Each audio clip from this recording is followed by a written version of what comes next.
Well, we're live. It's been a while since we've done a podcast, guys. We're going back nearly 5 months at this rate. Hope you're well. Yeah. All good. Even better after the weekend. That's good. It's been an emotional few days. Obviously, winning the first trophy of the possible three, as they say. Yeah, I mean, I'd say it's the one that Ange hasn't got. Obviously, retained the league, back-to-back league titles.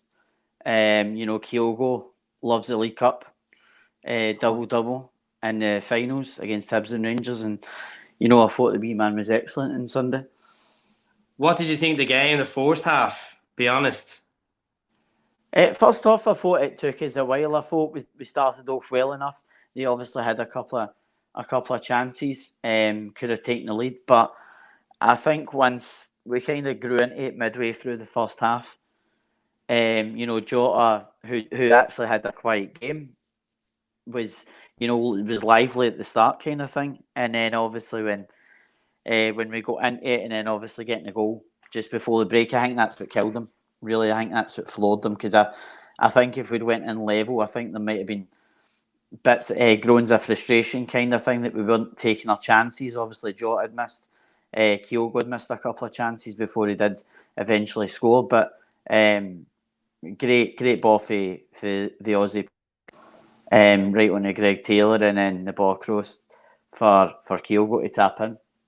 I think we're like literally 5 steps ahead of them at all times. Obviously it was bad defending for the Morelos goal, but overall, like it was nervous going into the game. I'm not gonna lie. Like obviously it's a Glasgow derby, but as soon as you said we got that goal, never in doubt after that. It was like, look, even when they scored, we were 2-1 up. I was like, they're not gonna stop us.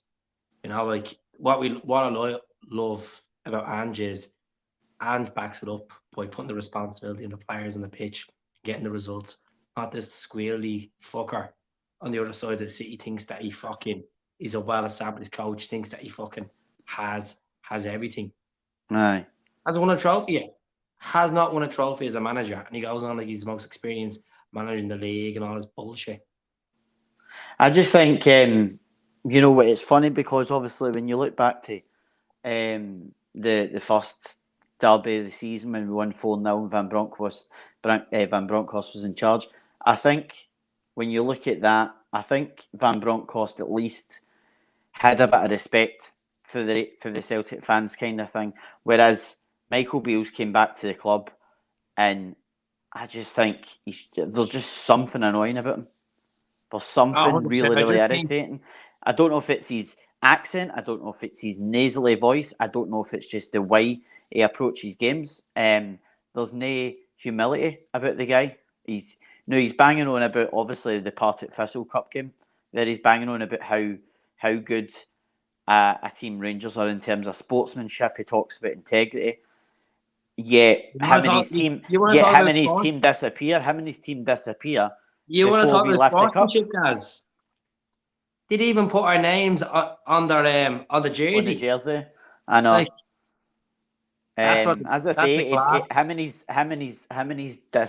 and his team disappeared down the tunnel before we even lifted the cup. That's how humble they are. That's how integral they are to the sporting world. So absolutely no respect for the guy whatsoever, and I was absolutely delighted to see him squirming on Sunday. 100% same fault.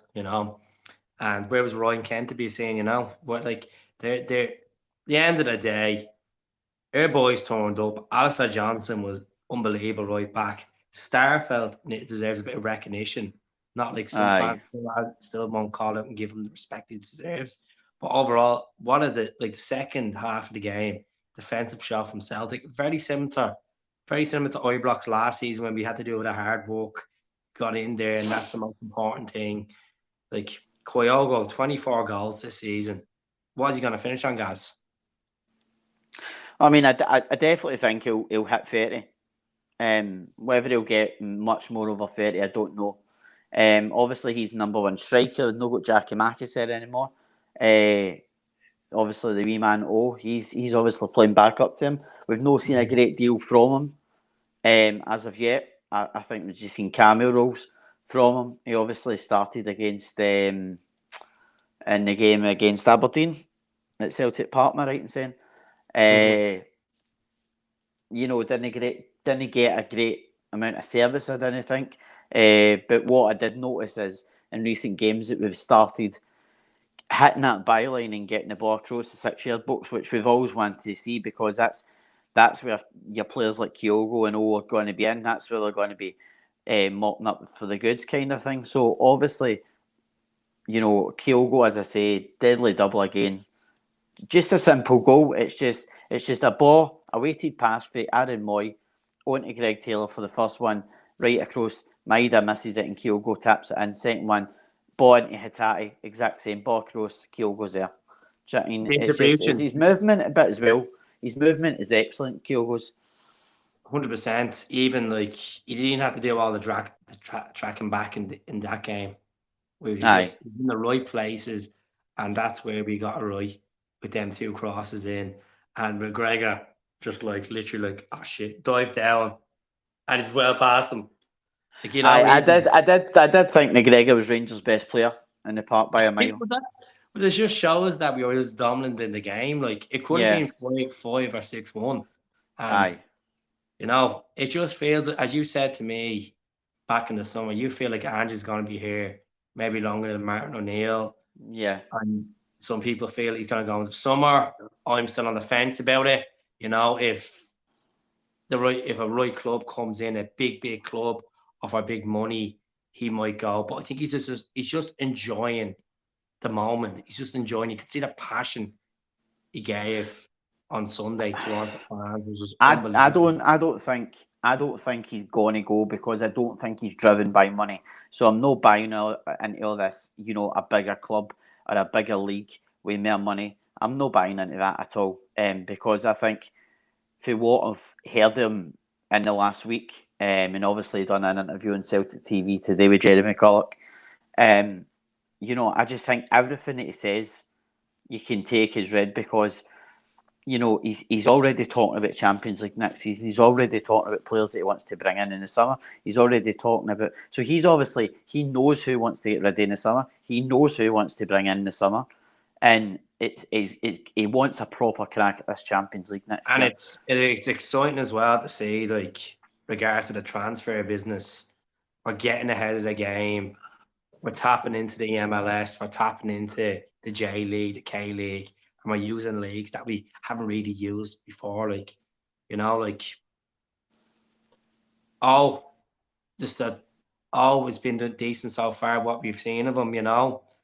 Yeah, The J League, you seen Awata coming on the other day, played really well when he came on. Haksmanovic, like this, we even tapped into the Russian league, going for Rupa Kazan players as well, where we got Starfelt from, and it's worked in our favour.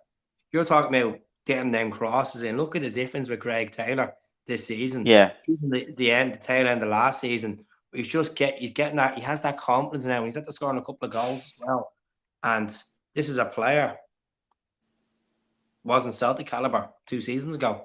No. No, I mean, I'll easily hold my hands up and say I wasn't a fan of Greg Taylor. I didn't think he was good enough for Celtic. I thought he was okay domestically, but I didn't think he was in any great shakes. And I think he's really improved under Ange, especially. I think he's turned into one of the best left backs, and probably the best left back in Scotland, if I'm being totally honest. I think he gets into any kind of team of the year at this Mhm. at this moment in time, and who knew he could score as well.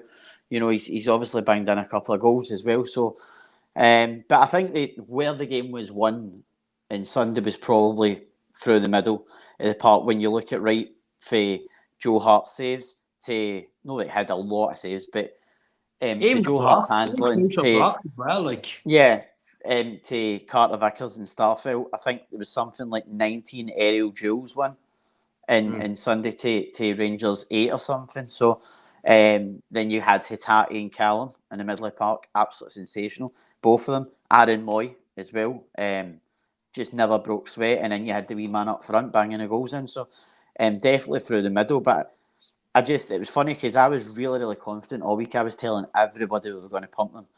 Genuinely had no fear going into the game. Travelling down to Newcastle on Sunday, my stomach was in knots.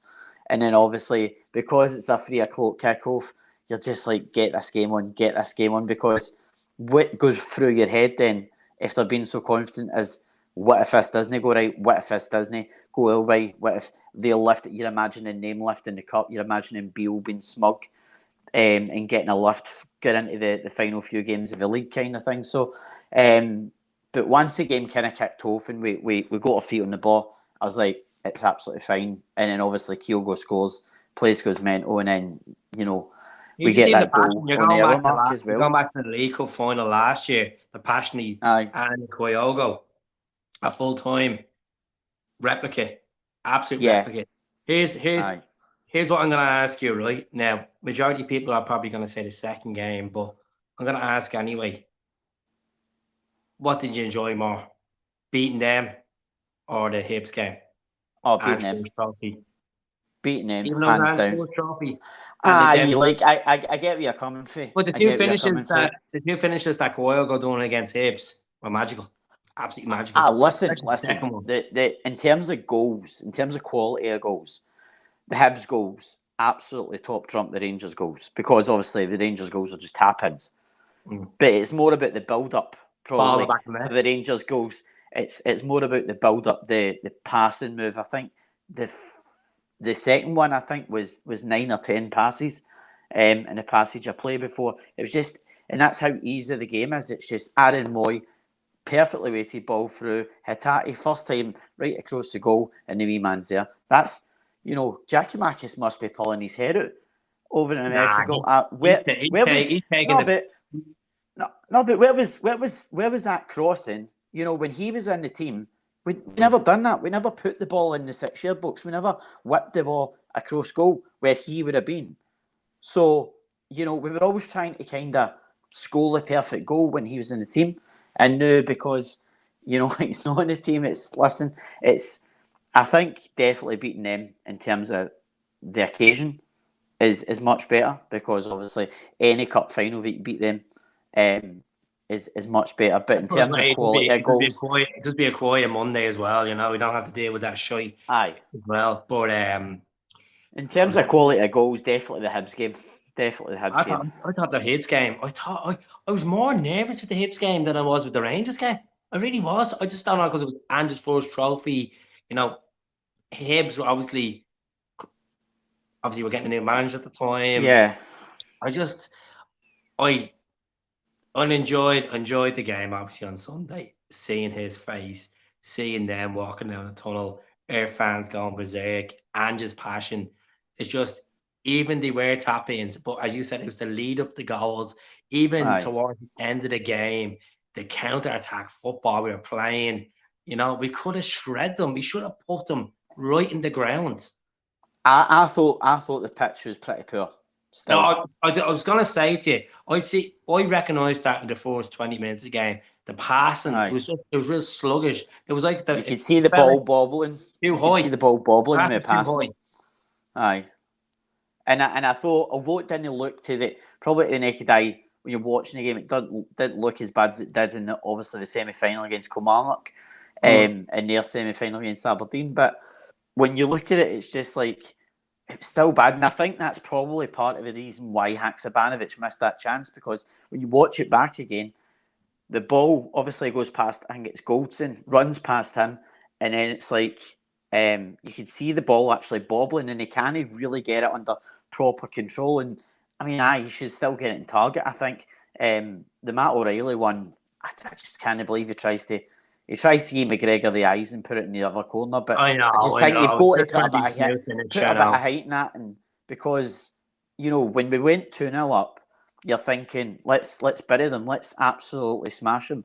4-5-0. You're thinking 8 minutes later, concede a stupid free kick, bad defending at the back post, and Fat Boy gets in and toe pokes it in. And I thought Joe Hart had saved it, but it was just poor defending. Poor defending, to be honest. Hatate, and was it Hatate, and who else fell over each other? Was Carter Vickers and Hatate? Moy missed the flight of the ball. The leg, And Hatate, and I can't remember who else was at the back post, but they were just wrong side. They were just wrong side him, and that's what made the game That's what brought the game to life, because I think had he not scored that, they would have just fell apart and we would have went on and won 3 or 4-0. But it genuinely felt like, because I thought it was a great cup final. I did. I thought it was one of the better cup finals, because it felt like a proper old school derby game. It Oh, genuinely it is felt like, because because the the fans nerves came being in there. there. The nerves kicked in. They were whipping balls in. We couldn't. They brought in the three midfielders that they probably should have started with, because I think if they'd started with the three midfielders, I think it was Raskin, Jack, and Cantwell. If they'd probably started with them, I don't know if we would have got through the midfield as easy. But because they brought them on, they solidified the midfield, and then we just started every simple pass. It should have been a simple pass. What do you make of Rio? What do you make of Rio Atate this season? I think he's going to be player of the season. Him or Kyogo. I think he's just, you watch him and he makes the game look so easy. He just, and not just in the domestic scene, just in, in the Champions League games against Real Madrid, especially. I just think he's looked absolutely class. He just stands out so much, and that's what I'm saying. It's like it just fits into that middle three so perfect. Him. He's the Celtic James Milner, and he can play any position and do a job, and comes up with some really good goals. I was fun enough. I was talking to one of my pals today, and she's a sports coach, kind of like a sports scientist. And I says to her, she was talking about warm ups and warm downs, and I says to her, she's a Rangers fan, fun enough. But I says, have you ever seen Rio Hatate warming up? I was like, he does this thing where he kind of balances in one leg, and the hands out there, and he kind of goes to that side, and he kind of goes to that side. And I genuinely, to this day, do not know what he's doing. It must be a balance thing, I take it, but it's just, if you ever get the chance to watch him warming up, he does it at every game. It's phenomenal to watch. So obviously he must put so much more into his kind of play, into his training, and his warming up. Obviously, his debut, he was outstanding against Hibs, and he scored that cracking goal in time kicks, and then he scored the double against them. But you've seen it in the semi-finals against them, the cup. He was burnt out, and I'm not gonna lie, I was quick to say it. About 35 minutes into that game, I was like, he's burnt out. But he needed that rest from the J League. He's had to play the full season. Yeah. And I think he's been our player of the season this season, him and Kyogo. Like Carter Vickers is up there, no question about it. Yeah. Like, let's talk about Joe Hart here. People are saying we need a better keeper. Like, it wasn't poor goalkeeping for that. Like, I just think it was just overall defensive. Defensively, we just. I mean, at the time, I did think he could have done better with it. But I think because, as you say, he's so close in an angle, it's poor. I would say it's more poor defending to let that ball go in the air and no win the header. I think Moyes unlucky in terms of, I don't know if he gets caught under the ball, he misjudges the flight of the ball. Goes under him. But I think when you see it again, when the ball comes in, he's going to header it, but I think he sees Goldson in front of him, and I don't know if he's thinking, if I header this, it's going to hit over him and go in or whatever. So I don't know if he's intentionally left it or whether he's just misjudged it. But it's one of the things we got away with it, because we struggled after the first 10 minutes after Morelos' goal. We couldn't get through the midfield. But then probably 10 minutes to go, we got our feet in the ball. We started passing the ball again, and we were getting it forward. We were playing high press. We were getting in their final third of the park kind of thing, and then they were having a defend kind of thing. So I think we eventually got back to the way we were playing. Joe Hart, how many you put up a status earlier on saying give the man another year at the club? He is. I want him to finish. He's out of contract at the end of the season. I want him to finish here. Honestly, I genuinely want him to finish here. And do you know what was funny? It's the first time I've seen him get proper emotional up here, because he was emotional with the Fourth League Cup. And then you see when we won the league, when he was over with going off to the Green Brigade. I'm just talking about in terms of getting interviewed. I can't really remember his interview in the League Cup final last year. And I remember I was there at Celtic Park, obviously, when we on Trophy Day. I didn't hear the interview, but I just think when he was getting interviewed with Conor McLaughlin on Sunday, and obviously Walk Alone, they're singing in the background, and it's he's going very, there, very putting his close to head him, down. and he's just looking up, and he's like, look at that, chatting, and I think it really happens if they go, why was I fanning about in England for so long? I think genuinely he's thinking, I could have been up here years ago. Do you know what I mean? I genuinely think he just gets it. He gets the club. We had He's so sexy humble. Fraser. We had sexy Fraser. Oh, aye, listen, we done no bad, but I genuinely think I think Joe Hart's got another season before his contract runs out. After that, I would say to him, I mean, what is he, 30? Am I right in saying 34, 35? 35. I mean, I think he could have you could have a 41-year-old in goal. Well, I mean, listen, Nate, Callum McGregor, I know we all have a bit of banter about him, but he is a top goalkeeper. He's shades of Gorum in him. He was a top goalkeeper. He's not a top goalkeeper. He was. I still think he's a top goalkeeper. I really do. I think he wins him a lot of games. He really does. He saves their asses a lot. Do you know what I mean? When they're playing badly, definitely. Mm. I would still be. It would still be my name on that team sheet. If I was a hangman. Siegrist. I was going to talk to you about Benjamin Siegrist. There's no update. There's no update on Benjamin Siegrist. Well, is he injured? Look at Hazard. Is he unhappy? Hazard travelled with the squad and all the other day with Bain and all. So, look at I want to see Siegrist get a run eventually, but there's no point changing something if we're winning and we're 9 points clear. No, absolutely. But no point as I've said to you before, Siegrist would be my cup goalkeeper, and Hart would be my league in European deep down keeper. If Siegrist was fit, you would have started Hart and goal against them anyway in the final. Well, absolutely not, because as I said to you, I would have, Siegrist for me would have been. You could have played him in a cup. I think. Am I right in saying he played in the League Cup against Motherwell and Ross County? Right. So I would have kept him in because that's the way I would have just done it. Because he picked up the injury literally a week before the Killie game. Aye. Regardless, I would have kept him in. I've absolutely every faith in Benjamin Siegrist as a Celtic goalkeeper, more than I've got for Scott Bain. Has Scott Bain got a big save in him?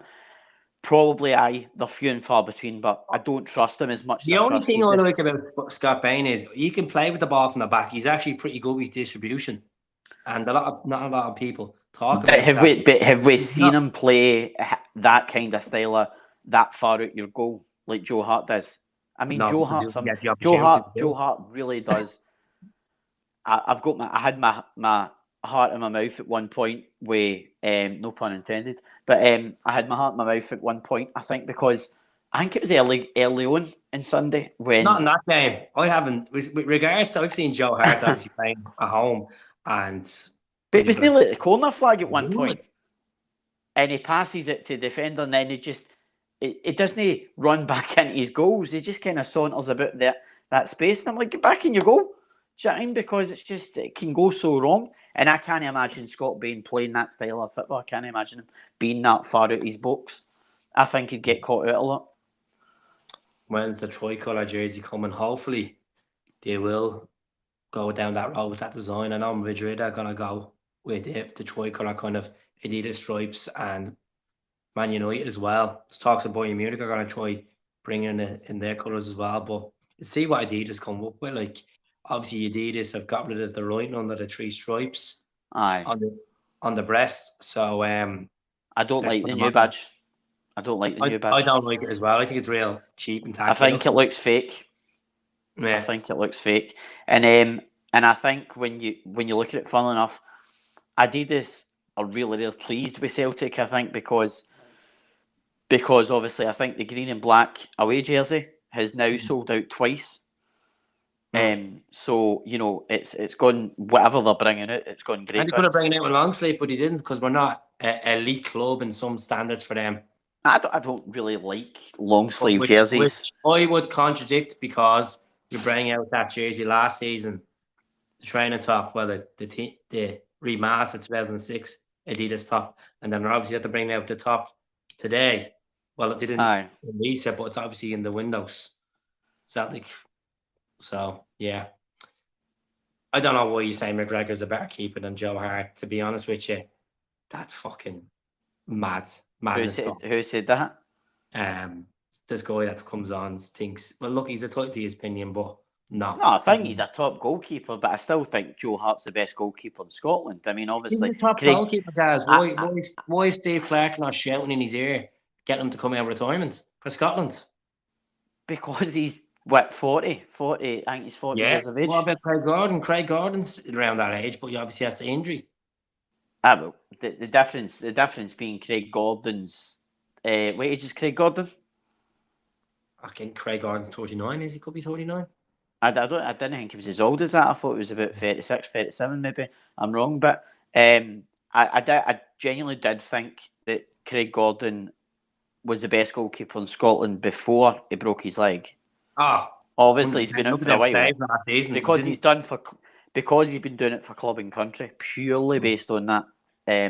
I think if Joe Hart was still playing for England, I'd be saying Joe Hart.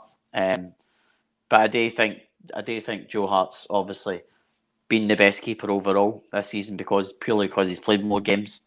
I'm gonna love to talk. see I'm Craig gonna talk Gordon about back. Kyogo. I know it's all speculation. I read about 2 weeks ago that Crystal Palace are looking to buy Kyogo in the summer. Now, if he keeps scoring, if he gets up to that 30 or 32 goals, he's enjoying his life. He's enjoying himself at Celtic. There's no question about it. He's taking in the emotion with the fans. You see how much it means to him, even when he scores and all. I can't see him leaving the club when Ange is still in charge. Nah, absolutely non-story. Non-story. I think there will be bids for him. I think we're probably potentially looking at maybe a 12 million bid, but I think Celtic will knock it back because how crucial he is to us, how important he is, them goals. We would potentially need to get It's a good thing that clubs come in with this type of money. Well, not with this attraction to these players because it shows that Celtic are in the right direction on the Ange. It shows that dominance. Now you're getting people from the outside world that say, "Oh, he's won." Well, there's no competition. There's no competition. You play what's in front of you. Yeah. You play what's in front of you. There's always going to be high. It's always going to be demands on Celtic fans to win trophies and win the league, regardless you're playing against a Motherwell or Ross County. We seen it 2 years ago, guys. We took them things for granted when we let the fans in, and we fucked up. And just the level we have gone under Ange from that 19 months ago, from when he took over, who would have thought we're on the verge of could do a treble this season. We have a difficult game against Hearts coming up at Tynecastle. A very difficult game. Yeah. But it's the game. I think if we get this game over the line, I think this will be our hardest test in the whole Scottish Cup. To be honest. I'll be honest. Even if you get into the semis and we play them again. Probably, I'm trying to think. I was trying to think who was still in it. To be fair, the thing is, I think the good thing is with Ange is that he doesn't look ahead to the Hearts game. I know you're saying the Hearts game is a massive, massive game. I know, as a fan, I'm looking at the Hearts game. Sunday's a massive game. 100%. We took St. Mirren for granted the last time we played them at Paisley. 100%. And I'm dreading Sunday. I'm not going to lie. I think we have the players. We have the bench there. We have the quality to rip St. Mirren apart as we done at Celtic Park. But I think we will this time. I don't think the players will let themselves get into that mindset again. I don't know. I don't think they underestimated St Mirren. I just think they had a bad game. I just think nothing went right for them that day. And it annoys me because it's our only defeat this season. I know. It's really, really annoying. A draw against them. And to listen, defeat the St. Mirren. I can almost take it if you get beat with Rangers, right?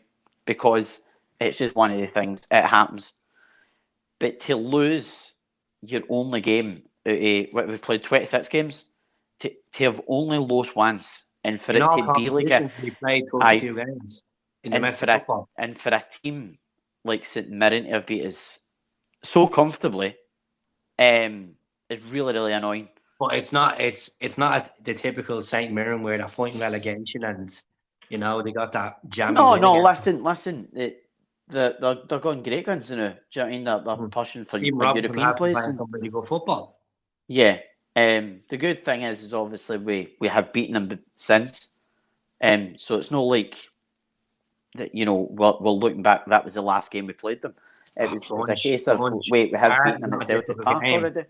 Hearts is not a difficult game. Tynecastle, going to Tynecastle, it's a difficult game. Yes, Anybody that says Tynecastle is not a difficult ground, or Hearts isn't a difficult game, look back to that first VAR game at Tynecastle and tell me it's not a difficult game.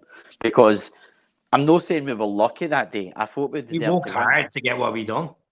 But we had to work hard because of obviously Stephen McLean and I can't remember who else it was. Was it Beaton or Nick Walsh? I can't remember.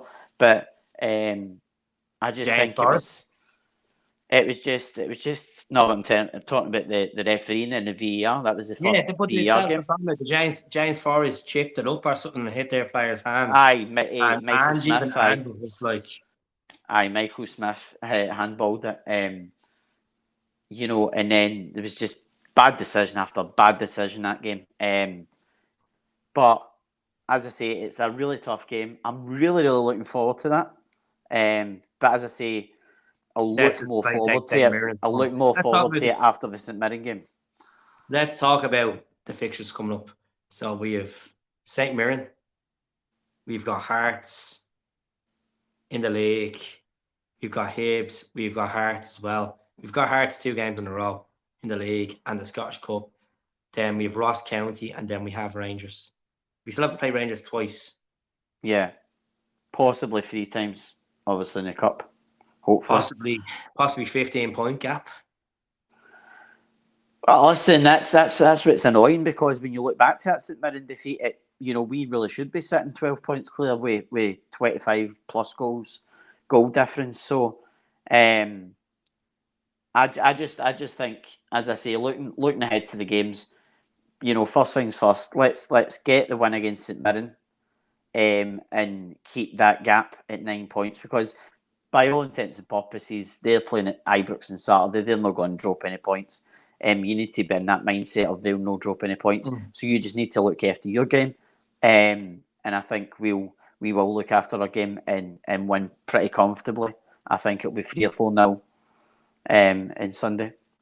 Oh, it'd be great, wouldn't it? It'd be great if they got knocked out of the cup and we progressed in the cup and then we beat them in the 8th of April. And what do you have to play for them? Exactly. Could happen. I think one of the guys in the radio made a good point last night and says if Michael Beale doesn't win the league next year, he's out of job. You said it to me yesterday. You think he'd be gone by Christmas? I think if he gets off to a bad start next year, then he could possibly. Do you know what was funny, right? I remember before Aaron and Moy hit this form after the World Cup, I had a few folks saying to me, I'm missing Rogic bad. Really missing Rogic bad. I think Moy's come in, done a job, and he surprised us. Even that game he watched in Yogaf, the Easter Road game, the football like that night, he's just getting better and better. Yes, he was a bit off the grade in parts of that derby at Hampden, but okay, I think since the World Cup, he's been so consistent. And look at the goals. Was it 6 goals? 6 goals and 4 assists or something. Yeah. I think, honestly, he's... people forget that because I said at the time people when he came in, I thought... Science. People are like, why are we signing this guy? He's like 30 yards. Like, I thought it would be a stopgap for Rogic until we got somebody better. I thought he would play the odd game here and there, come off the bench here and there, And I think that's what kind of happened at first. And then the more games he played, the better he got, the more goals he was hitting, the more assists he was hitting. And I think what people don't, or what people probably forget is this guy was a free transfer. That is an incredible bit of business to get him on a free Joe Hart was a free transfer. £1 million. No, Fuck all. We took a I pay think cut. £1 million. A Yeah, million well, pound it was. there was another transfer in there as well. Aye, £1 million even for Joe Hart, for a quality goalkeeper like Joe Hart, Jane, and who's obviously went and won the Premier League with Man City and played in the Champions League with Man City. And, aye, and he just loves it up here. It just gets it. And as I say, I loved Alistair Johnson. His wee quip about it's his first ever trophy he's won. And he just plays with a smile on his face. He's just got that kind of personality. I have to be honest, I loved Angie's interview on Viaplay TV. Do you think obviously the players that are not buying into the cause, they're gone, they're chucked out? Like Jovanovic obviously was money behind it. Aye. Was it a case that his head thought was bigger, his ego was bigger when after that World Cup? Maybe, I don't know. I think a lot it was probably to do with this kind of promise that Celtic made them, him and Giakoumakis. I think it was purely down to money. It's purely down to a promise that Celtic made to say that we're going to renegotiate their deal after a year. That didn't happen, supposedly. So, and you wouldn't bet against it being true with Peter Lowell being back in the building. The purse strings will be getting tightened again pretty soon. But that's what I'm worried about, guys. To be honest, in the summer, I know Ange is ahead of the game and he's constantly tapping into the market and obviously getting these deals over the line early enough. I'm just hoping Lawwell doesn't go back to the way he was. I know I just hope he keeps a back seat. Decisions. I just hope he keeps a back seat and keeps the club running the way it is, because the longer we're on top, the better. 75 million revenue as well. Aye. The club's just been run so well. And the fact that, listen, we've obviously, we're bringing players in. I mean, I was actually quite surprised. And just spent something in the region of 46 million in 18 months. But when you look at it, the money that we've brought in players has probably eclipsed that. So I think it doesn't then seem as bad. And then obviously, you've got your money for the Champions League. Touch wood, we're going to get Champions League again next year. Another few games. I reckon another 6 games and we'll win the title. 6 games, win the title? I mean, no officially, but I think the gap will be too big that they'll just chuck it, that they'll just give up. Hibs at home is going to be a tough game. Hearts, playing the Edinburgh teams, I said the Premier should beat them. As I said, Tynecastle in the Scottish Cup, I don't know why people are taking them for granted, because they're going to be out for blood. They always want to try beat Celtic. As I said, if we get over the line with that quarter final, I'm quite confident we can go on and do a Scottish Cup, regardless who the opposition is. But let's not take Hearts with disrespect. St Mirren, we will beat them. I think we'll scrape a result against them on Sunday. I really do believe it. And it doesn't matter at the end of the day, ball in the back of the net. If it's not a great performance. Listen, I would take a 1-0. Absolutely take a 1-0 now. But I do think that we'll start off well. We'll hit an early goal or two, and then it'll be a long afternoon for St Mirren. I just don't think they'll recover for an early goal or two, because when we hit the front foot early, there's no stopping us sometimes. I don't think we'll see another result this season like Tannadice. Definitely no. I think that was a one-off. I think they kind of games come once in a blue moon. But I do think we'll win comfortably on Sunday. I think it'll be 3 or 4-0. I'm gonna go 1-0. I just think they'll have a plan. I know obviously we didn't show up on the day against them the last time, and there's a lot of controversy around the game and all that stuff, the whole Poppy thing and the royal family stuff and all. But we just go out there and play the way we played, like the way we have most of the season, 30 games, 30 wins out, 32 games in domestic football just shows. I didn't see the comments about David. So, to be honest, I don't really care. But I just think we'll show up the way. I'd start Jota, start Maeda, Kyogo. You just start with Rio, Moy, Yeah. Cal, and then the back four speaks for itself. I know someone was That saying, you just go with the same team that started on Sunday, and then you can obviously bring Haksabanovic on, you can bring Owen, you can bring Iwat on, and things like that. Do you know what I mean? But I think he knows that as well. Do you know what I mean?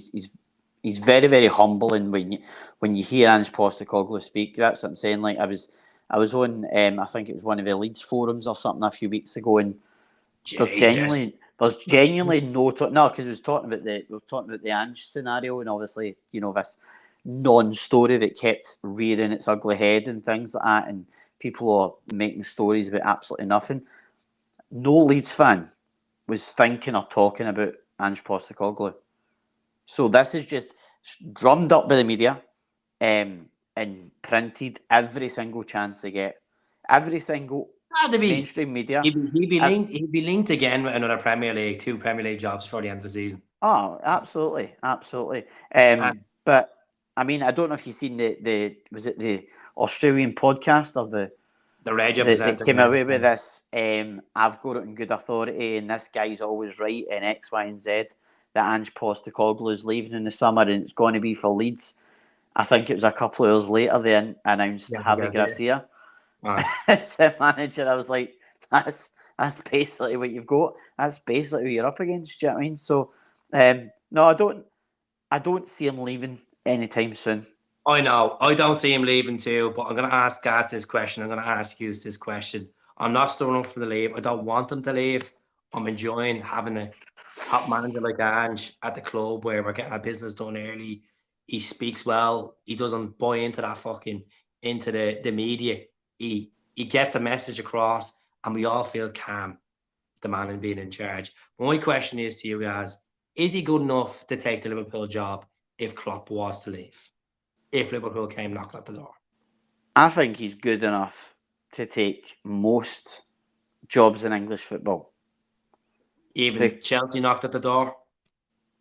Well, I don't know if he would take the Chelsea job purely based on what I've seen from them this season in terms of their transfer activity, in terms of the way that, in terms of the way they've treated Graham Potter. I think Graham Potter's a great manager. I do think he'll, if he's given time, that he'll turn it around. The problem with him is, I think they've got something like 35 players registered, or 35 players in a squad. They've got 7 players that they signed that they can't get registered. Sure, they have 17 alone. 17 players which is ridiculous, and that's what I'm saying. So Graham Potter is continuously changing his team, and it's only because he's trying to keep everybody happy. But at the end of the day, he can't know what his best 11 is. And that's what the gift about our team is. We have a backup option.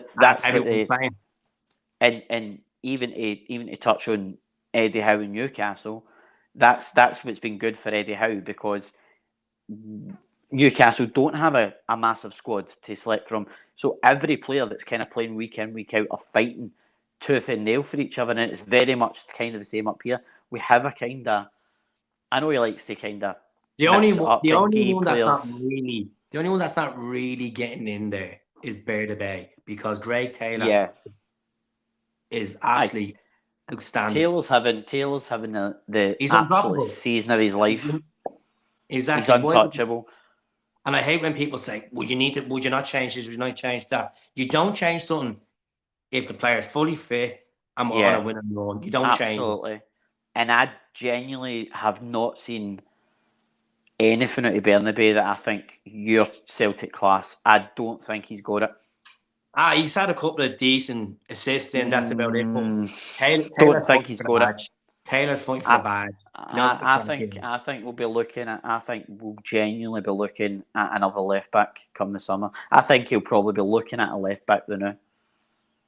Probably is. Um, And you know, it's aye, good that we're getting these players in, and I think another right back, perhaps. Look at Alistair Johnson's been class the 6 weeks yeah, he's been at the club, and Ralston, he knows what the crack is. He's earned his contract with Celtic, considering the yeah, amount of doubt he's gone through. And I'm one of them. See him and Taylor screaming for the names to be gone out of the club aye. last season. But I've still got doubts about Ralston. I've still got no, we doubts about don't. Ralston, but I genuinely, when he does play, I know he gives 100%. That's a good thing about him. I know he would run through brick What walls for the team. what's the doubt about Ralston? Because sometimes he gets his nerves up when the ball comes off and he misses it. He's like the half second. Just, I don't think it's doubts about him going forward in attacking play, because I think he can hit that byline well. He can take players on. He's strong enough. He can whip a good ball in. He's a great delivery. I think he's got a better delivery than Juranovic had, but Oh, 100%. I think it's tracking back that's the problem for him. I think that's where the problem lies. Um, whether you bring in a right back just to defend at right back, or whether Like a Ludwig. aye, where you can keep Johnson and Ralston as kind of wing backs where they can get forward and no need to track back. But obviously, then you're dropping another player in the midfield, and that's not going to happen. So, as I say, I do think I wouldn't be surprised if he's looking at a right back, but he definitely must be looking at a left back. We've been jinxed in left backs largely since Kieran Tierney left the club. Mm-hmm. But you know We've what? not been able to find a quality left back in that. But this is a question to you now. We both love Tierney. With Tierney not playing I much know, for I him. know, I know, I know where you're going, mate, and it's no. I wouldn't take him back. I wouldn't want him to come No, back. no, no, no, no, no. It's not asking me to take him back. No, no, no. Aye. Do you put him ahead of Taylor for the Scotland team, or do you play Hickey? The Like good thing about Hickey Taylor's been is, consistent. Is being aye, consistent. Tierney hasn't played much because Zinchenko was ahead of him. And look at Pep was always going to, or not Pep, Arteta was always going to pick Zinchenko because he obviously worked him at City. I know what you mean. The good thing is about Hickey is he can play left back and right back. I think he's comfortable on either side. Um, Listen, I think if Stevie Clark's going to form, you've got to pick Greg Taylor. Form and game time alone. I think Tierney is. I think he's frustrated, obviously, that he's not getting into that team. And I was glad that he never went in January. I was glad that he never moved in January, because I really want to see him win that Premier League. I really do want to see him win that Premier League. It'll add to the FA Cup and the Charity Shield he's already got. But, I mean, I have heard rumours that he is going to St James's Park in the summer for 30 million. So that would be amazing for me, obviously. It But could be 3.5 million in the bank for Celtic. I think Tierney could still go to a better club than Yeah, Newcastle, a bigger club than that's the Newcastle. thing. Like Celtic could actually pocket about 11 million off Tierney. Yeah. You think if he wins the Premier League, we're looking at what, a 7 to 8 million incentive Aye. bonus? Because let's be honest, little sneaky fucking Peter Lawwell loophole in there. And Aye. then you're talking about this transfer fee as well, and then we get a percentage of that. So we're looking at potentially 11 million for Tierney. Whatever he does Yeah. now, obviously, the Dembele stuff, the money's gone with him. We're not going to, unless Leon give him another contract and he starts banging goals in again and they sell him in January. Aye. I mean, if he was open to a move back here, and I know I said I wouldn't take Tierney back, but would you take Dembele back? 100%. Because what I Absolutely. like about Dembele is, even though we have O now and we still only learn a bit about Dembele. I think Dembele would come back. Would come back just purely to have a pop at that mob. He's on report. He's 60 grand a week at Leon. Yeah. I mean, it obviously depends. I know it's not been great for him. I know he was on loan to Atletico Madrid and things like that. Aye, and I think obviously it's no worked for him in France, but I would definitely take him back in a heartbeat. I, So he I just think I just think I think he would come back to have a pop at Rangers. I think he would come 100%. back just for banter, just because every But time no, get every him as a time free we see him, transfer. Get him as a free every transfer. every time you see him, he's always the Hun scalper. He's always Mm. posting stuff against him, winding him up. So I definitely think he could possibly come back. I mean, realistically, I don't think he will come back. I think he'll get a move abroad in Europe. He'll stay in Europe. But I'd love to see him back. I'd love to see him in Champions League for us. Thomas Frank is not going anywhere. Thomas Frank is pretty doing well at Brentford. Yeah, Some but they're years away. flying. They're flying. So are Fulham, and so are obviously Brighton. Mm. So there's a lot of teams in the English Premiership probably punching above the weight. In all honesty, but Thomas Frank is a great manager. Funnily enough, talking of Thomas Frank, Rico Henry, left back for Brentford, that he's a player that I've liked since they were in the Championship, and he's a player that I've tipped that probably Celtic could have got when Brentford were in the Championship. We could have probably got him for 4 or 5 million. We were talking about this the other night. Oh, where was it? Was it? I don't know where we were talking about this. Oh, fuck's sake. Well, anyways, I think it was in the Bowser. We start talking about. Oh, sorry, it was in the airport on Saturday night. I was talking to these boys from Belfast and one of the lads from the St Margaret's Celtic Sports Club, and they bring up the whole John McGinn story about Brendan Rodgers obviously meeting with John McGinn, and Celtic won and pay that extra 400 grand. Well, Lawwell won and pay that extra 400 grand. We could have John McGinn. And then Ivan Toney, obviously the Peterborough chairman at the time, was sweating Yeah, from Celtic, and Celtic were willing to pay the extra 2 million. And look aye. what he became. Well, that's the thing, because I will always hold that against Celtic for Fraser Forster and Ivan Toney, because I still believe to this day that if they'd got one or both of them, Rangers wouldn't have stopped us for doing 10. I think I know this is a wild suggestion, but I think if we got Ivan Toney, I think to be realistically, which I think he would have been a bigger legend than Dembele.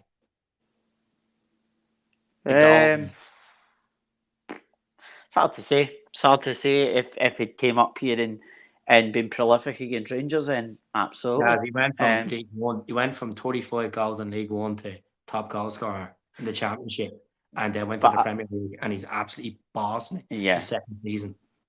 but I think the thing that's great about Dembele is that nobody expected him to be as loving Celtic as much as he has, even when he's left. A Even lot of players don't even mention Celtic when they move away, whereas he's always posting about Celtic still. Do you know what I mean? mm, And he obviously loves his time, and who could forget that day, the Demolition Derby? to be honest with you, that day I was just like when Steve Griffiths was out when he was starting.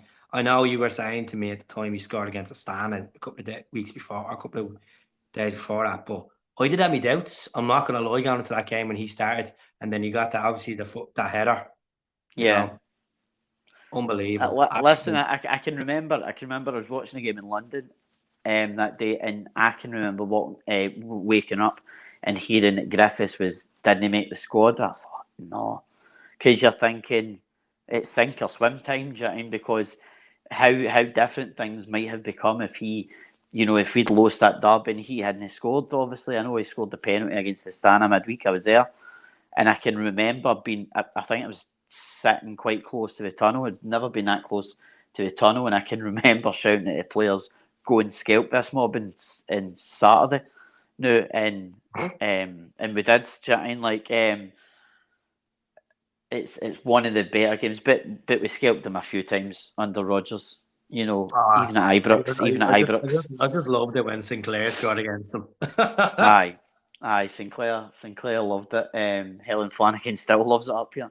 But, no, I'm quite optimistic going into April 8th, but as I said, let's get St. Mirren out of the way. Let's get Hearts in the league, and then the Scottish Cup, and then Hibs, because as I said, every game's a cup final now. You got to take every Aye, game as it comes. don't disrespect any team, regardless if they're bottom or the sixth. I hate when fans start thinking that we're going to win 5 or 6-0, and it's not Aye, always that way. As you said, that Dundee United game at Tannehill start the season there, was it a 9-0 game?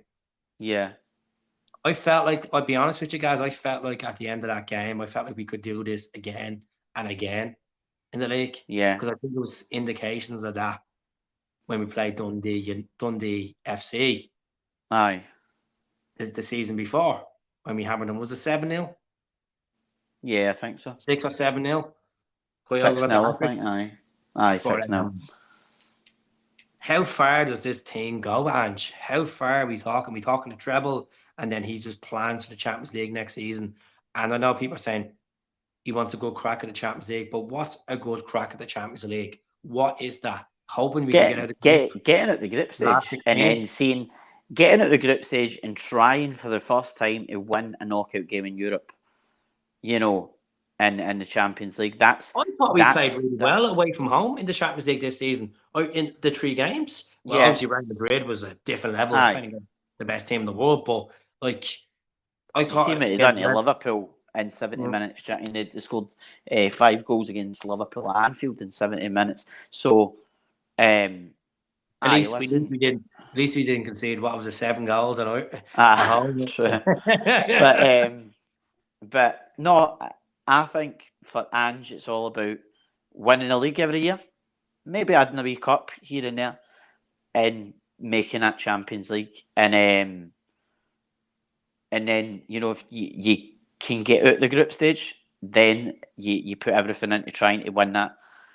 Well, but I don't think he's a manager that thinks, oh, let's go and we can get to quarterfinals of Champions League, we can get to semi-finals of Europe or whatever, Jane, because don't mind, I'm sure if we got into the Europa League and we had a great squad and we were building after in a couple of years' time, who knows, we could go in a Europa League run like Rangers did last year. I just look at that squad now, as much as they're together and they're playing beautiful football domestically. I just think the Champions League is too far ahead of them. And I know they Aye, got the experience. I know they got the experience of this season of the Champions League, and only 2 or 3 players had experience prior to that in the Champions League. I just think it's too far of a distance for the superpowers are playing. And you look at next season, if we were to get a historic win the Champions League, which Ange didn't get this season, just yeah, get to win the Champions League, beat a big team. You never know. 6 points, 7 points might get us into Europa League, where we actually have a chance of getting a really good run there. But that's the balance. That's the balance where we didn't have last season, even though we weren't playing in the Champions League, we're playing the Europa League. We didn't have that squad depth.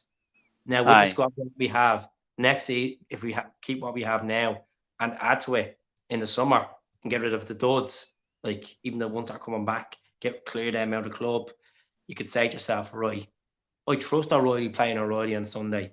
Oh, I trust putting Bay left. I trust Ralston right back, and we played our best 11 in your eyes, or because there's no one's arguing anymore about, oh, this player should be playing against this player, because that's how much Ange's took this team to another yeah. level. I just think when you look at that team, and as you say, I don't think we've got a bad team, regardless of who plays. Because probably Celtic teams of years gone by, you would bring on a couple of subs just to see games out, just Yeah, to calm the games down and see them out and get the win. If you were maybe 2-1 up and you were bringing on a defender to see a game out, Whereas now when you look at it, Ange obviously he makes his triple substitution, his infamous triple sub. He makes round about the 60, 70 minute mark. And he does use his 5 subs every single week. Most weeks he'll make his 5 subs just to give the players a run it. Even if he thinks they don't need it, he'll always still make his 5 subs. And I think that's what's great about it, because the players that we're bringing on can add to the game. We can go in and score 2 or 3 goals. We've seen it a lot of the times where O'Reilly's came off the bench, Forrest has came off the bench, Jota or Maeda or Haksabanovic or Turnbull. These players have came off the bench and added to the game and made the win bigger, kind of thing. So I don't think we've got a weak squad anymore. Do you know what I mean? And I think Yeah, I think we're this only is. going to go for strength I to think strength. this. Look, we've seen Invincibles, we've seen treble winners, and we've seen really good football over the last 22 years. But I think looking at this squad, this is the most comfortable and trusted squad since Martin O'Neill days. Yeah, And I know absolutely. I there's think it's different level of footballers in that Martin O'Neill side. Obviously, you had a Champions League winner in there. You had Lambert. You had any player that was on that team on that pitch was captain material. yeah, Captain material. And that's what most Celtic fans back then didn't really raise an eyebrow when you seen McNamara taking it, or you seen Larson had the captain armband, or you seen Viabi having it. They were all leaders, every single one of yeah. them, every single I one of them. think, I think when you look at it, I think Ange, although he's only been at the club for 18 months, is quickly becoming everybody's favourite Celtic manager. But that's I think I'm not trying to sound smart when I say this. That's what Brendan had as well at one point. he did, I know Ange is different than Brendan, completely he different. did, and He's then he better in the ruined it. media. He's better in the media, and people have said it like that. No, Ange better than we did. Give him 2 seasons. His second season, that's when it all goes up. Yeah, And no one yeah. thought that we were going to achieve what we did before season with Ange, and we done it. Took the league back. We did. We overachieved. We overachieved in Angie's first As a season. rebuild. Yeah, because as you say, nobody was even expecting to get anywhere near the league title. So to get the league title and the League Cup, I really want us to see. I really want to see us win this league by double points, by double figures this season to We make said a at the start mark. of the To make year. a We said it at the start of the year. You said 12 points. I said 18 aye. points. To make I'm a still go- I'm still going with 18 points. I still think they're gonna. I think they're gonna fuck up. I think they're gonna fuck. Obviously, lose to us twice in Ibrox and South Park. And I think there is a defeat in there from a Hibs or an Aberdeen. aye. I think To make a to make a Barry Robson statement is going to do one over them. to make a statement, I think to make a statement, I think we need to win the league by at least 12 points, if no more. Because what happened in the 10 in a row season, and I don't really like talking about it, but it's good to talk about it because you can Oh, learn from your Jesus, mistakes. give me bleed But, drama. but they won the league by 25 points, and deservedly so, because we were absolutely rotten. Everything that we done wrong, we done wrong, and they definitely deserve to win the league by that margin. But I think they put so much in winning that season, like we did back in 97, 98. We put everything into winning that title and stopping them for 10, and they done exactly the same. And what happened with us that following season is we imploded and Rangers won the title. And what happened is they imploded and we won the title back. So I think our dominance is just beginning under Ange. And I 100. genuinely believe that I think this is a better squad of players than Brendan Rodgers had.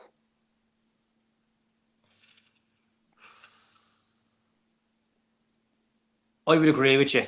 As much as we went invincible and we won back-to-back trebles with Brendan and well, Pat Renee Because as well. what I was thinking was, The only I was the thinking, only difference is as the only difference is we competed in the Champions League.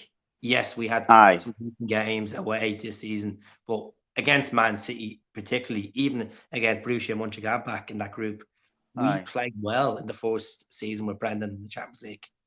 aye. I think when you look at it, because I was thinking about Bruni, and obviously he's doing well at Fleetwood, but I think I would have loved part of me would have loved to have seen him under Ange. But then again, I'm thinking, is Callum Angie's Bruni? Is Callum Angie's version of Scott Brown? Because Callum isn't a Scott Brown type captain. I know what I Well, loved. he has shown clips of it. He has Yeah, shown clips, yeah. What I and loved he in doesn't back Sunday, down. what I loved in Sunday was when you watched them in the warm up and they were all doing the huddle, and they were all doing their stretches. He was constantly talking to him. He was constantly pointing. He was constantly telling him what he wanted him to do. and that's what I loved. It wasn't just a case of warming up. I'm It was not a gonna case of lie to you.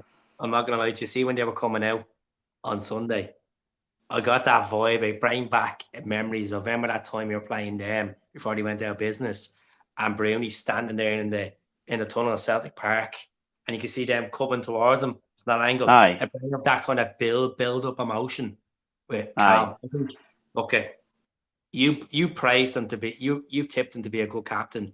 I absolutely annihilated him. I was like, he's not good enough to be a captain for our club, and since that Barisic game when he came back, even well before that, even the huddle against yeah. Dundee, he won it. He sold it to me that he can do it. I mean, what is it? Am I right in saying it's 11 finals he's been in at Hampden, and he's won 11 of them? 11 finals Callum McGregor has been in at Hampden and won every single one of them. That is Unreal. incredible, Chatting. Like, Couple of goals in there as well. I think there was a couple. I think there was a couple at under 19 level as well that he won, maybe 2 or 3. He won at under 19 level as well. So he's a born winner and he's a future captain of Scotland.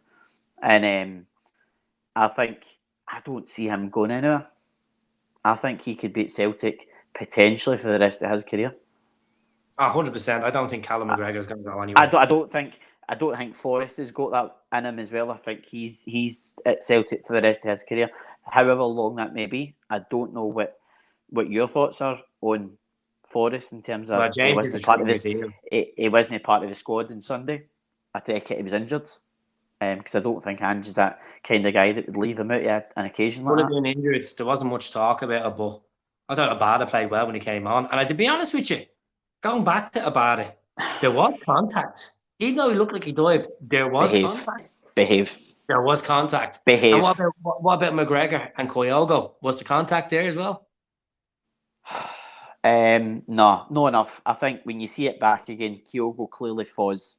And I when you see actually see him, when you actually see him running back, he's shouting to the referee that the keeper won the ball.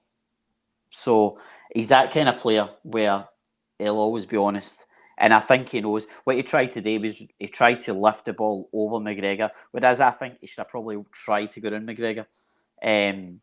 But he just miskicked it and fell. I don't think he was claiming for a penalty. And Abada's, I mean, listen, I was screaming for it at the time, obviously. I was calling Nick Walsh for everything at the time. But when you see it back again, it's a ridiculous dive. I get what he's trying to do, but I don't even think he was in the box when he fell. Well, he did. He fell in the box, but I don't think it would have been given as a penalty. I think the contact, if there was any, would have been outside the box. So I just don't get what he was trying to do because he'd actually beaten the defender. So I don't get why he went down. I really don't. I just think it's a ridiculous because I was bigging Abada up all week saying, you could potentially drop Jota or you could switch Jota over to the left and play Abada on the right because he's a big game player. He loves these games. He scores against them. He knows what it takes to beat them. And you could easily play Abada for the start. Abada came on and I know he came on late. So does Jota. Jota scored against him a couple of times as well. You forgetting that? But listen, I never want to see Jota dropped at the team. But the problem we've got is Jota has to play in the right to accommodate Dice and Maeda because Maeda can't play in the right. So what happens then is, you've got a problem where, you've got to drop one of them to accommodate the other. So what ends up happening, as I say, I just thought it was a ridiculous dive for Abada. There's absolutely no need for it. I don't want to see him doing that. And I just think it was ridiculous. But what I will say is, and I'll probably not see it for the rest of the season, but Nick Walsh had a brilliant game on Sunday. He had a brilliant game on Sunday. It wasn't bad. I think, obviously, John Beaton, there's nothing. We were all expecting John Beaton to corrupt us. And I think John Beaton could have went for a sleep on Sunday, to be honest. I think he could have went for a snooze on Sunday. It was that end-to-end football. It was good as a spectacle. There was no contentious decisions. I think even if Nick Walsh had gave the penalty when Abada went down or Kyogo went down, I think VAR would have ruled it out quite honestly. and quite rightly, because I don't want to see us get decisions that we shouldn't get. I want to see us get the right decisions. And as I say, I genuinely thought Nick Walsh had a great game on Sunday, but I know for a fact he'll probably referee our game on Sunday and make a pig's ear it. So I'm not going to praise him too much, obviously, because I still think the referees are absolutely dire up here. I really do. Since Fire's been brought in, Even before VAR's been brought in, I think they're just incompetent. Yeah, but look, it's been like that since what? The early days. Aye. Of football with Scottish referees, like, but like you could see it clearly now how corrupt it is. Oh, How aye. corrupt. Aye, and it's a It's bad not a day when they're. conspiracy theory anymore. It's right there, completely right there. I mean, you look at it last week against Aberdeen. Was it against that? It was against Aberdeen, and I think we got a penalty.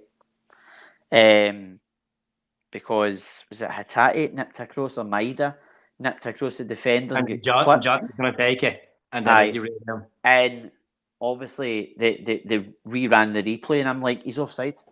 And it took 3 or 4 minutes for them to rule that out. And you're like, somebody has got Even that doesn't need to. We could see that. That doesn't need to go to a monitor.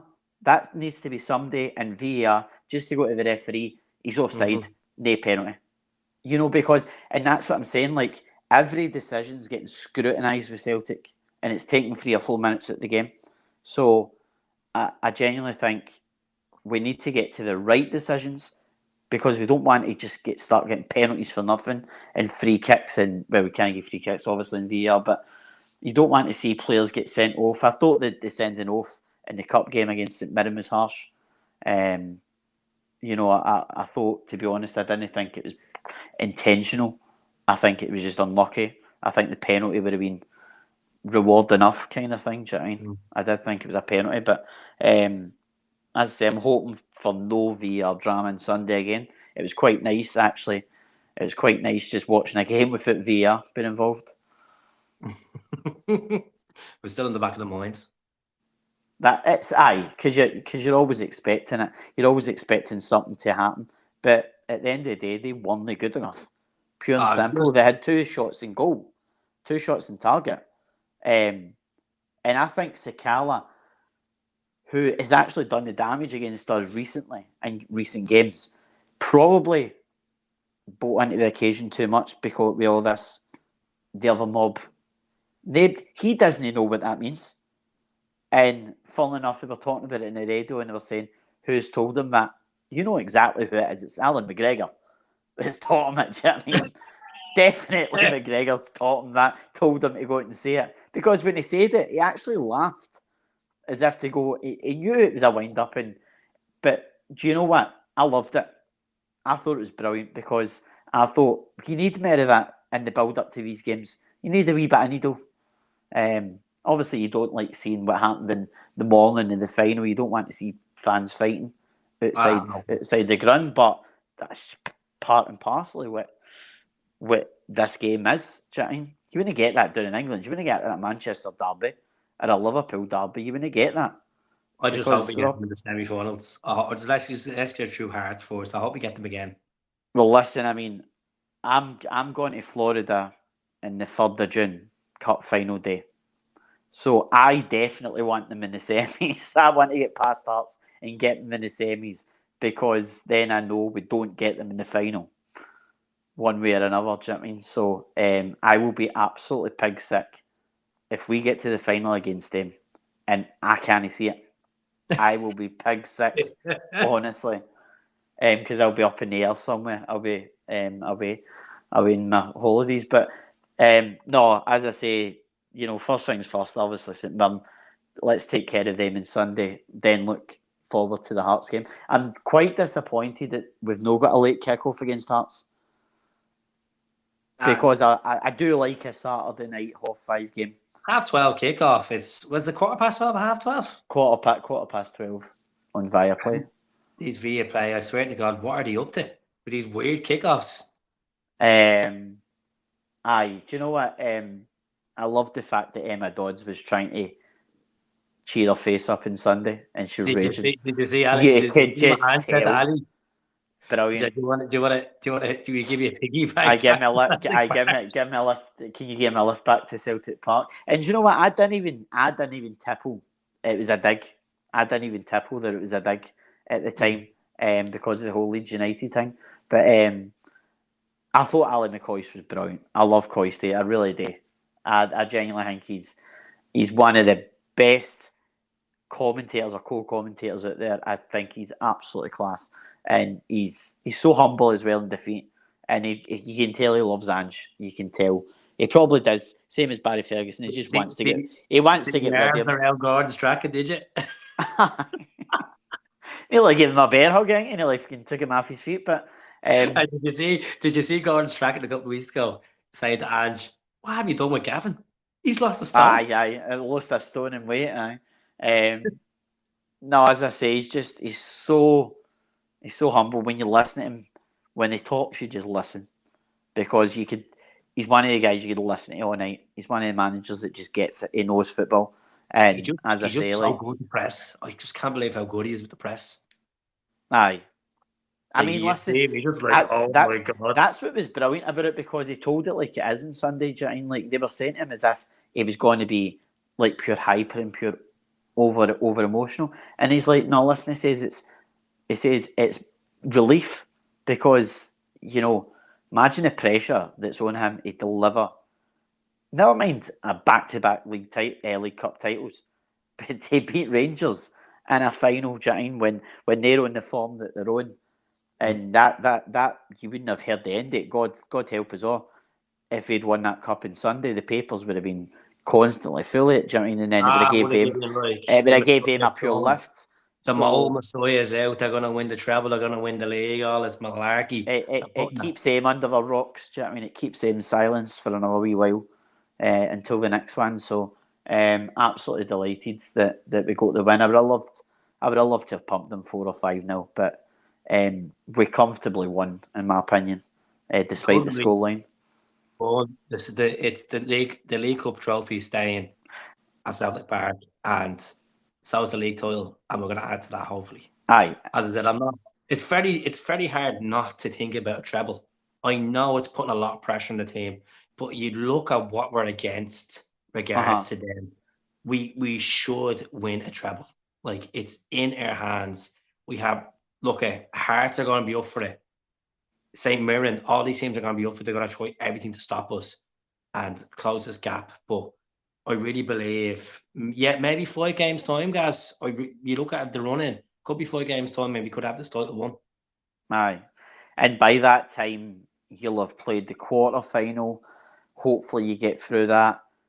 I think the semi-final is the end of April, maybe? End of April. I think it could be around the 28th, 29th. I think it will be the end of April, purely because the final is on the 3rd of June. The final is the 3rd of June. So, as I said, we tick off every game as we play it. We're no looking ahead to finals. I know we're used to winning trebles, right? I know. We're spoiled with winning trebles in recent years. Trebles, quad trebles. But you know what? It's going to be brilliant. As much as winning the trebles under Rodgers in the first 2 seasons was brilliant, I actually think, here's one for you. What would be better, winning a treble with Ange this season, or the treble that Neil Lennon won? Oh, the treble? I would say the treble because he came in with Rodgers. Technically, it wasn't his treble; it was a shared treble, because obviously, I think the league was won by that point. Ange all day, because he had to rebuild the squad, and we've all been tipped that the second season was going to be the season. And look, it wasn't all plain sailing when Lenny came in against them. I remember the last game against them at Ibrox. That season, it's like he didn't give a fuck, but yeah, he got the contract in the shower. And I didn't like the way Lenny conducted himself at the last game against them that season. Aye. Do you know what? As much as I love Ange and as much as I want us to do a treble for him, I look back on that season with Lennon when he came in, and I thought when he came in, I thought, oh God, what have we done? Do you know what I mean? Because I just thought, can I go back? You need to go forwards. You need to get somebody else in, somebody Yeah. better than Rodgers. You need to aim higher than Rodgers now. And it felt like we were going back away. So for him to come in, obviously the League Cup was in the bag. I can't remember who we beat. Was it Motherwell or Aberdeen in the final? And I think when you look at the games, he had still to win. I think we won in the last minute at Tynecastle in his first game. Edward, yeah. We won late on at Dens Park.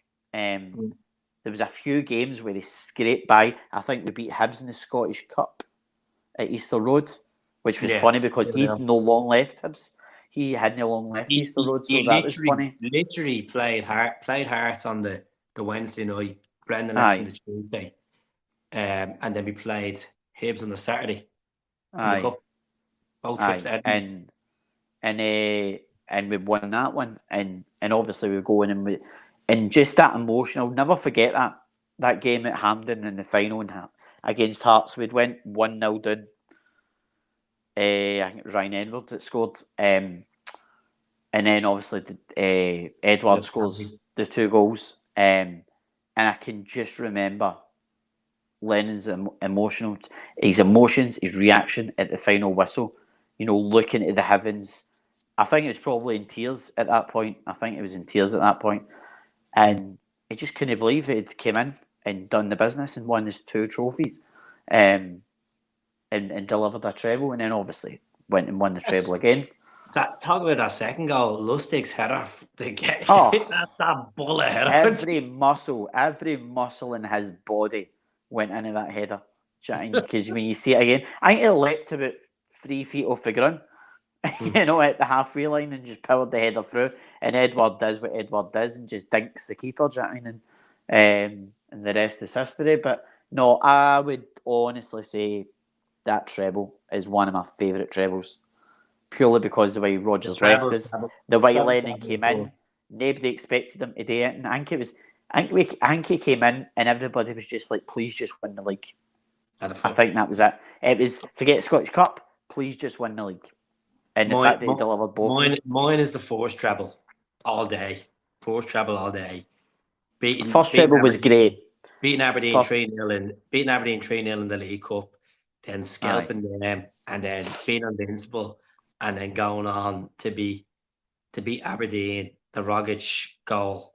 Like, we've talked about that game so many times where Johnny Hayes must knew he was signing for Celtic, or Sinclair missed. I did make that point when I thought there's no danger he's putting that bad across into Adam Rooney.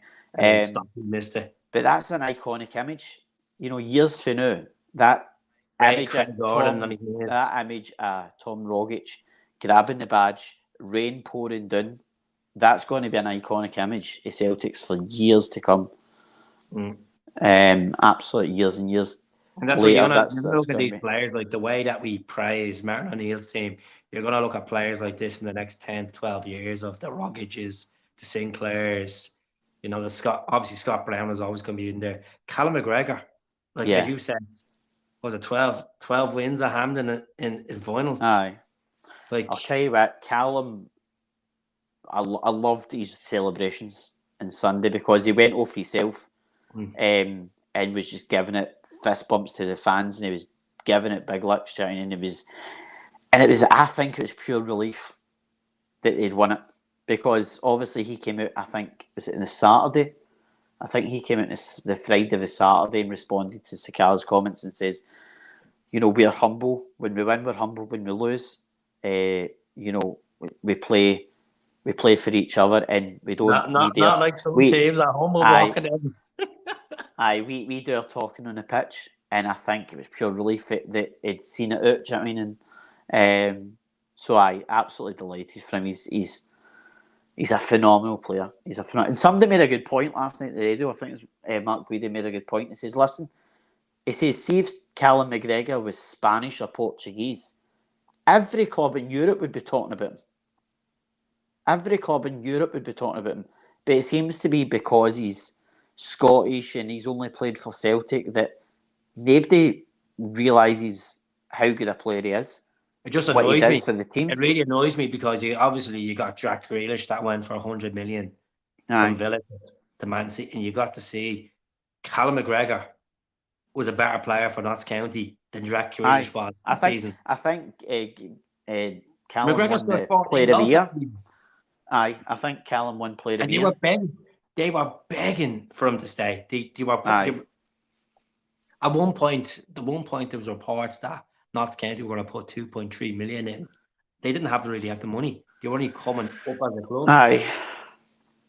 I mean, to be fair, they've no kind of went anywhere, since the two of them played for them, obviously.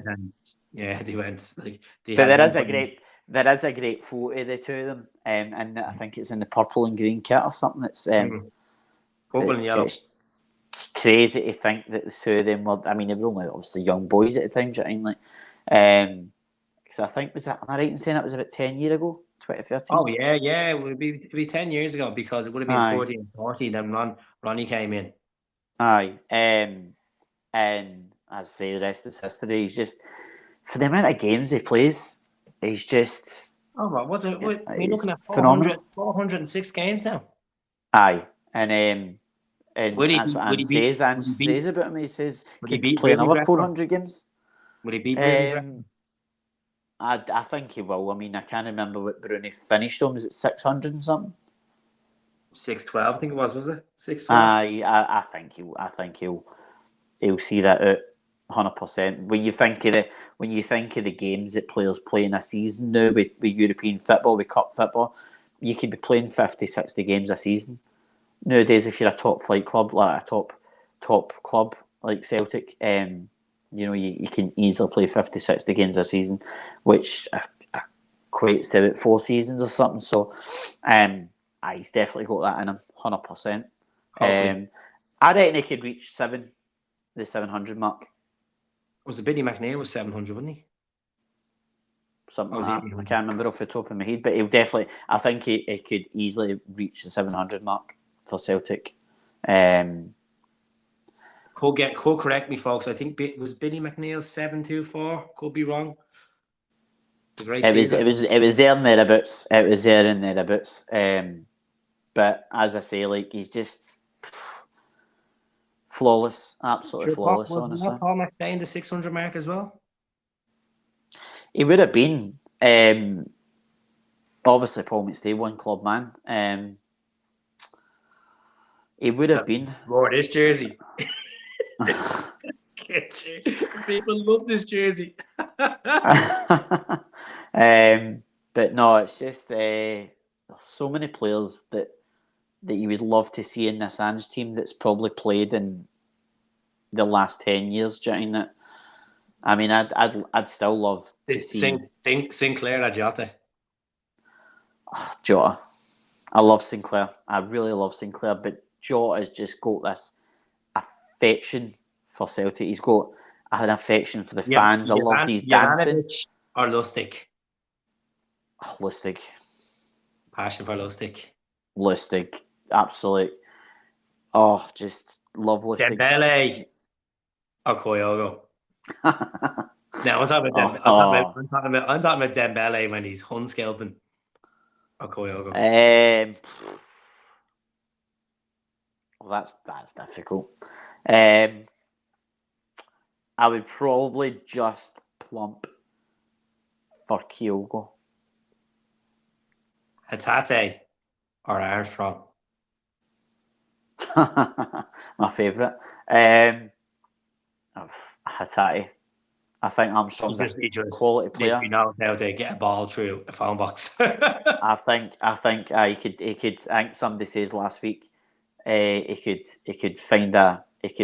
get a ball through Sakala's gap in his teeth. He's just quality. He really is. I disagree with that because how many goals did Scott Sinclair score? Oh, Sinclair was top. 19 goals in the full season. Sinclair was top goal scorer in the treble season So the 3 seasons, got 54 goals in 3 seasons for Celtic. he scored more goals than any other player in that team in 3 seasons, which is incredible for a winger. Absolutely incredible. No, there was some like you go back to the invincible centre backs. Who do we have? Stirchenko, Colatore, Boyata. Carter Vickers is miles ahead of any of them. Aye. We saw that last season. We saw glimpses of him last season, what he could become. And I think there was still people that were here. This one Boyata or Starfelt? Starfelt. Now look at Boyata scored a few goals. He was solid. But you're not looking for your defender to always score goals. I think Boyata was more of a bomb scare. Boyata was more of a bomb scare. I think I feel safer with Starfelt in defence. Even when Starfelt started and it was a bit ropey and things like that last season, I think when you look at the circumstances of him coming into the team, I think he was literally just off the plane playing at Tynecastle alongside Dane Murray. Alongside Dane Murray. Kyogo played about 5-10 minutes that night. Obviously, it never happened. If I'm right in thinking, we actually got screwed out of a goal that night. It was onside as well. Aye. So, again, getting screwed. That's where it started for us. Well, besides the qualifiers, that's where it started, guys. It started at Tynecastle, and it was very similar to you go back to that season of 97-98, where Celtic with the first 3 defeats. These obviously got beaten on Easter Road, and then they dropped points against. Did we draw against Kelly? Drew against Kelly. Wasn't that the 97-98? Oh no! I was talking about last season.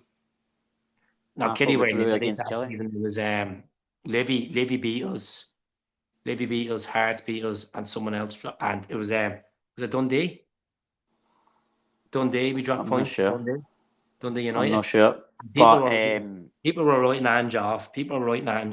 Because the first few games we got beaten by Hearts, we got beaten by Rangers, and we got beaten by Livy, and then we dropped points.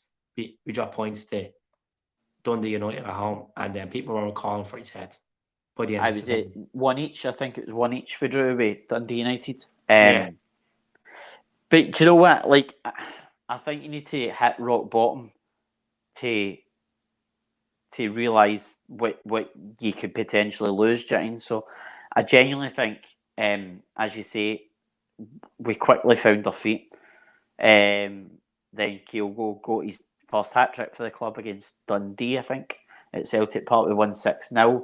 I think we beat St Mirren 6-0 consecutive. And then you seen the team starting to buzz, and you felt like that we could be onto something here, Jane. The Ralston head out to Ross County. Yeah. Some really big moments last season, like the Abada in the last minute against Dundee United. Yeah. Beaton taking the bullet for us to even Beaton coming in to captain the team against St Johnstone away. It was unreal that day. It's just there was some really big moments, and you look back to that and you think to yourself, we just ticked every game. I didn't believe in November, December, even January at that time that we could go on and do a league. I only start feeling it when we beat them at Ibrox.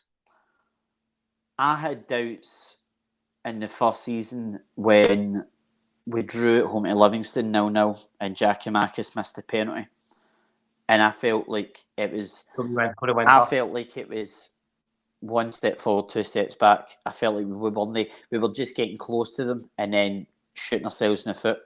And they obviously went to Fir Park the next day and scalped Motherwell 5-1.